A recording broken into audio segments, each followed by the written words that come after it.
friends, welcome back, or welcome if you're new here. My name is Stacy and I am the chapter Conundrum, and in today's video I am joined by my husband Jake. That's me. The bookish drummer. And we thought it would be really fun to go ahead and film the Brooklyn Nine-Nine tag version 2.0, the one originally created by Grace Dion. So we'll leave her video down below. But we have been watching the show together recently. I finally convinced him to start it with me. Yeah, you were pretty adamant, and yeah, it's pretty funny. Yeah. It's not as good as Seinfeld, though. I think it's better in some ways. Let us know what you think in the comments. We need to do the Seinfeld book tag. Is there one? I'll create one. Okay, you find out. You find out whether there is one, whether we need to create one, and if we need to create one, we'll make it happen. Okay, but today, Brooklyn Nine-Nine book tag. Yes. So the first prompt is Jake Peralta, a book or series with amazing humor. What have you got? I've got one of the funniest fantasy books that I've personally ever read, which is Kings of the Wild by Nicholas Eames. This is the first book in the Band series, and the reason why I picked this one is because it's hilarious. It is funny. I'll give you that. But I think my pick is funnier. Oh, really? Yes. What is it? It's Dolores Claiborne by Stephen King, and the humor of the main character, Dolores, is pretty great. Yes, they're both very funny. Yeah, but mine's funnier. I don't know. I think the banter between these old guys who are getting the band back together is pretty good. There's some laugh out loud moments in this book. Yeah, but this one made me laugh out loud a lot more. They're both very funny. Let us know what you think in the comments. So prompt 2 is Amy Santiago, and that's a book or series that has amazing female characters. So originally I thought about going with A Song of Ice and Fire, but that pick has been, people know about that. But I want to shout out another series that has fantastic female characters, and if you haven't read it, I would highly recommend it. And that would be Legends of the First Empire by Michael J. Sullivan, with the first book being Age of Myth. Tons of fantastic female characters in this book and series. I have picked Outlander by Diana Gabaldon, and the main character Claire and another female character named Brianna are really fun for me to read about. I really enjoy them, and I love that they're both strong-willed and independent and not willing to take any crap. Claire is definitely one of my favorite female fantasy protagonists now that you've made me read it. Yeah, you've read the first 3 books now? Yeah. And I'm definitely excited for Stacy to get to Legends of the First Empire. We are doing a read-along for it over on our Discord, if you want to join us. Well, by the time you see this, I probably have gotten to it. Yeah, but you haven't read it yet. No. But I will. Read it. I will. So prompt 3 is Rosa Diaz, a book or series with a great mystery. What have you got, babe? I could have picked a dozen mystery or thriller books, but I'm going to go with a recent favorite, and that would be The Housemaid by Frida McFadden. This book had me on the edge of my seat. I wanted answers the whole time, and the reveal that we got was a lot of fun. This is definitely one of the more fun thriller experiences I've had in a long time. Okay. I haven't read it yet, but I need to apparently. My pick for this one is The Dresden Files by Jim Butcher and series as a whole. So the series starts, the first few books have, mystery of the week type of stories, but the further along the series you get, the more connected everything gets. And it just is really interesting how it's all interconnected, and you get to explore the magical side of this world as well, and lots of mysteries in the series to wonder about. Do you have like a favorite mystery book in the series? Well, my favorite books in the series are 10 through 12, so Small Favor, Turncoat, and Changes, which I have talked about on my favorites video, so if you haven't watched that, go watch that. Prompt 4 is Terry Jeffords, and that's a book or series that turned out differently than how you expected it to. So the book that I picked for this is one of my all-time favorite horror series, and that would of course be John Cleaver by Dan Wells, with book 1 being I Am Not a Serial Killer. This is about a 15-year-old boy named John Cleaver who's a sociopath. He's obsessed with serial killers, and he works at a mortuary with his family. And there just happens to be a lot of killings happening in his small town. And so that's a pretty interesting premise, but kind of like, I think chapter 7 of this book, it takes a turn that I was not expecting, and it's really going to make or break the whole series for you. Like, if you're into it, it's going to be a lot of fun. If you read it and you're like, I didn't expect this to go that route. That's a little weird. So yeah, it's kind of a breaking point for a lot of people, but I really liked it. Yeah, but at least you know early on in the series whether it's for you or not. Yeah, and I can't say what it is because it's very spoilery. Yes.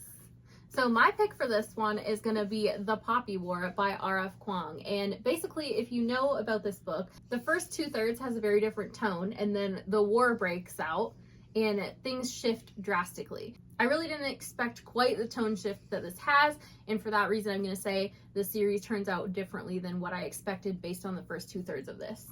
Yeah, I won't say the first half feels YA, but it's kind of in that vein, and then all of a sudden, like, the war breaks out and bam. And then the further along in the series you go, the darker it gets. Like book 3 almost feels like grimdark to me. Prompt 5 is Gina Linetti, and that's a book or series you enjoyed that was outside of your comfort zone. I do enjoy trying to go out of my comfort zone. It doesn't always work, but when it does, it's a lot of fun. So for this book, I have Maybe in Another Life by Taylor Jenkins Reid. And the first few books I had read by her, I read Daisy Jones and the Six, which not really out of my comfort zone because it was about classic rock. But then I tried her other books, her very popular ones, and I really like those as well. This one is definitely more like on the romance side. And before this, I haven't really read much romance. I kind of just stuck with thrillers and fantasy and sci-fi. But I really did enjoy this, and it really cemented Taylor Jenkins Reid as one of my all-time favorite authors. Did it make you crave cinnamon rolls, though? Yes. Yeah. If you read this, make sure you have some cinnamon rolls. Didn't you make me cinnamon rolls? Yeah, but not while you were reading this. That was just randomly after. Or did you make them when you read it? Yes, I made some cinnamon rolls when I read this. I'll leave my favorite recipe down in the description if you want. Maybe we should buddy read this sometime soon. You just want more cinnamon rolls. But anyway, my pick for this prompt is going to be Hyperbole and a Half by Ali Roche. And this was my first experience with a graphic novel. And actually, this is kind of like a mixture between graphic novel and text. So it's unique in that aspect. But it was outside my comfort zone. It's nonfiction, memoir type. And it was my first experience with graphic novels. So all of those things. But I really enjoyed this. Parts of it had me laughing out loud for sure.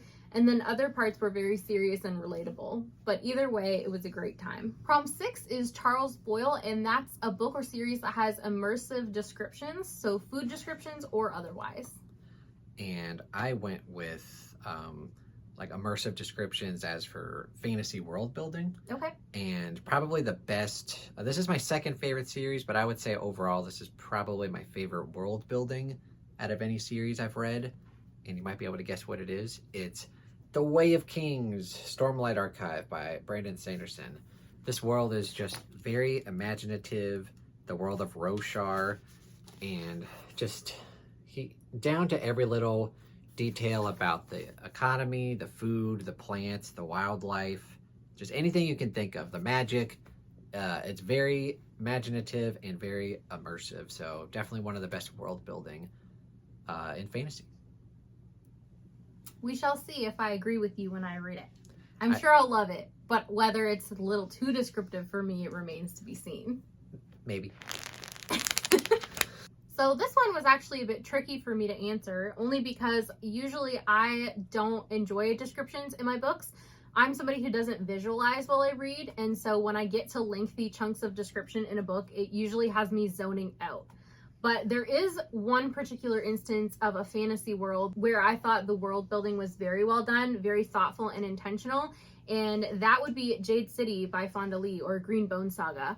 I've still only read the first one, but I thought she was very intentional with how she went about this. She would have like a sentence of description here and there interspersed with other things, so it never felt bogged down.